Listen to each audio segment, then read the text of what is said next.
Hello everyone, we are out on the Thruxton and I'm going to talk to you today about small channels like mine, 1300, 1500 subs, something like that, and monetization on YouTube. The way to become a millionaire? Not at all. When you hit 1,000 subs and a certain amount of watch hours, you are eligible to become a YouTube partner, meaning you can monetize your channel. Happy days. And in the UK the process is a bit of a pain. You've got to prove your ID and put all your bank details and everything in. It takes a little while, but it gets done. You get a letter sent to your home address to prove it's you with a code on it. And then they transfer a tiny amount of money to your bank account to verify that it is your bank account, and you have to tell them how much they put in, and then that's it, you're ready to go.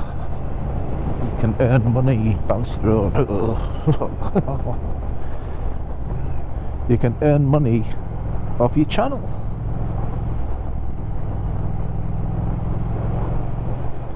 So I thought about it and I took the plunge and I monetized my channel. The downside of that for you guys is that hopefully before I monetized there were no adverts in the middle of my videos, but now there is. And you have limited control over those adverts. You can basically say where they're going to be placed, but nothing else.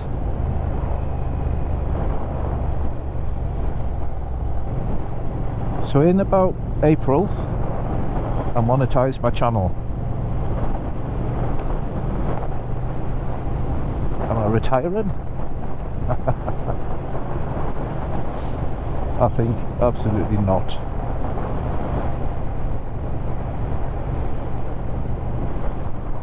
The money you make out the videos is tiny. I hoped it would be enough to put a tank of petrol in the bike a couple of times a month, something like that. Obviously the channel is still very small numbers.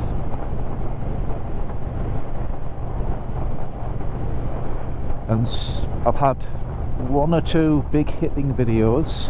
Dave Day was quite a big hitter.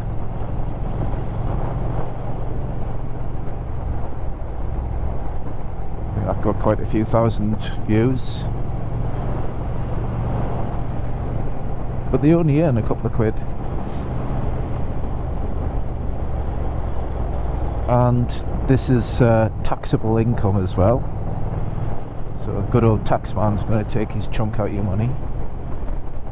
But we're at the end of October and I've just had my latest paycheck in from YouTube. They only give you money when you've hit a minimum of £60. So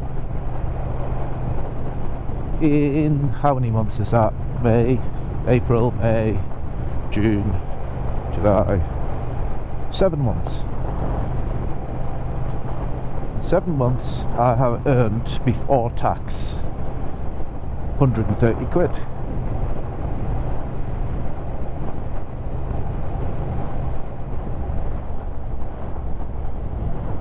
So after tax that's going to be, I don't know, 80 quid, something like that. And you have to fill out a tax return every year because technically you're self-employed. So that's not even a tank of petrol a month in terms of earnings.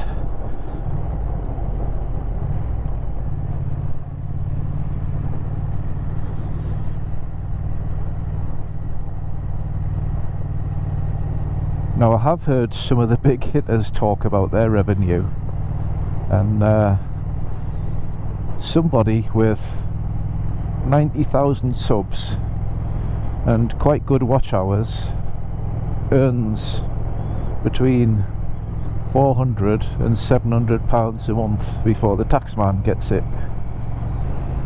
Now that's probably a different story if you're in America and you got millions of subs.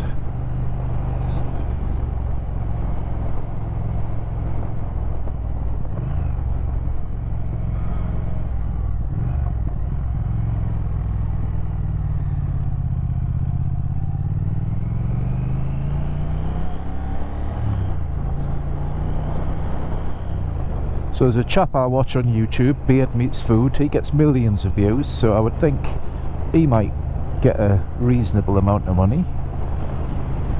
And he's big in America, so he's got that capture. But the UK, the motor vlogging market, it's packed.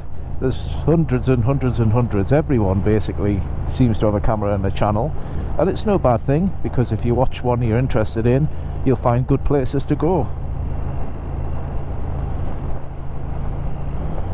If I'm travelling somewhere, I always like to scout the videos to see who's been there and where they've been, what the roads were like. Gives you a chance to enjoy your journey more.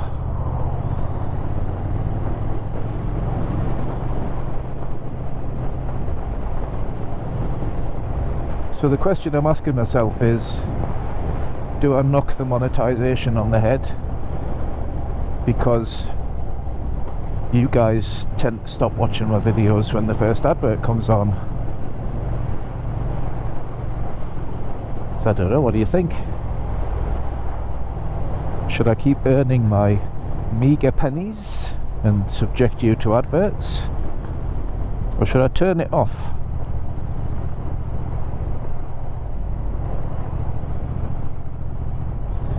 This is just a hobby.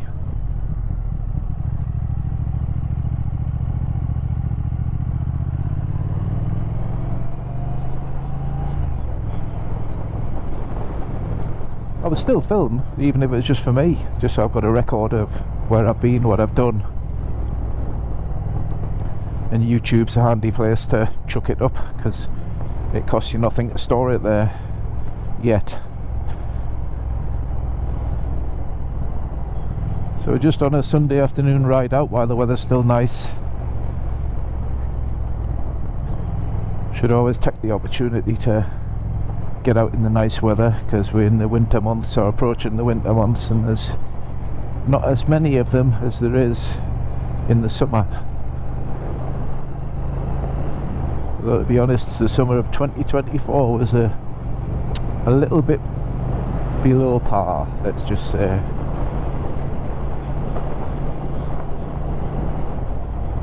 So the other thing about having your channel monetized is you've got to make interesting content.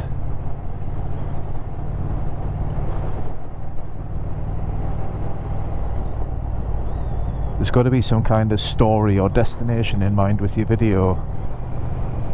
If you watch a chap called Classic Rides, his videos are absolutely brilliant. The guy must take forever to put his video together. He has so many shots of him passing, so many shots of him unpacking stuff off his bike. He's just a absolute creative genius. Yeah, Classic Rides I think it's called. I'll put a link to his channel, but it is really, really good.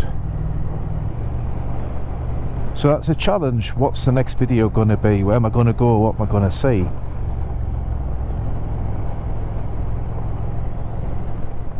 And sometimes it's nice to just record a ride where you're recording it for your own enjoyment, you're not recording it for someone else to watch, and so you don't do any talking on it, and you're not going anywhere particularly, you're just driving your favourite roads. So for people who are making a living off of it, it must be very hard for them to come up with creative content all the time. It must be very hard indeed.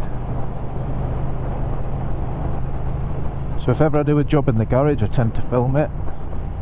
I might be doing it wrong, so that's why there's a disclaimer on them all, but it might help somebody. Motorbikes are still things you can do some jobs yourself on, unlike modern cars. And I enjoy a bit of spannering. My other bike's a Triumph Tiger Sport 1050, and the 12,000 mile service on that is massive. Costs about £900 at the dealer. So I thought to myself, with that one, I think I can do it myself. I will admit I skipped on the valve clearances, because I thought, well, if they need adjusting, I haven't got a clue how to do that, and I think that's at the limit of my technical capability. and if you need new shims then you've got to go and get them. But that series has had a lot of views, a lot of people trying to do stuff. I did get the fork oil one wrong, but by sheer fluke the method I used did end up with the right amount of fork oil in. But yeah, so that's been a useful series. So Stuff in the Garage, people do watch it, and they keep watching them, to be honest. They're videos that regularly get comments, despite them being over a year old. The bad news is I've got it all to do again, and this time I will be doing the valve clearances, and I'll redo the forks correctly because I'm going to change the springs in the fork leg, because they're too soft for a heavy bloke like me. So what kind of content do you like of my video collection? If you're a subscriber, which ones do you like the best? Personally, I love North Yorkshire and Northumberland, and they're not that far away. The Scottish borders are interesting, there's plenty to ride around there. I use Simon Weir's books because they're really good as well for routes. Yeah, so let me know what kind of videos you like, and we'll try and do more of them for you. But yeah, apart from my garage videos, I do honestly think who watches this stuff.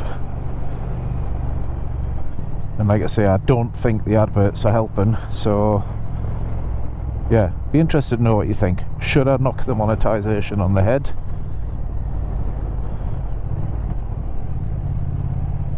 Give me your answer below.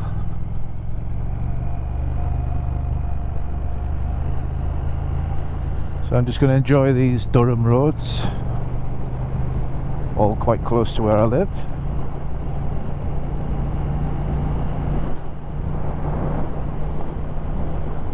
That was just a short update. Gordon from North Biker. Keep safe, keep riding. I'll see you in the next one.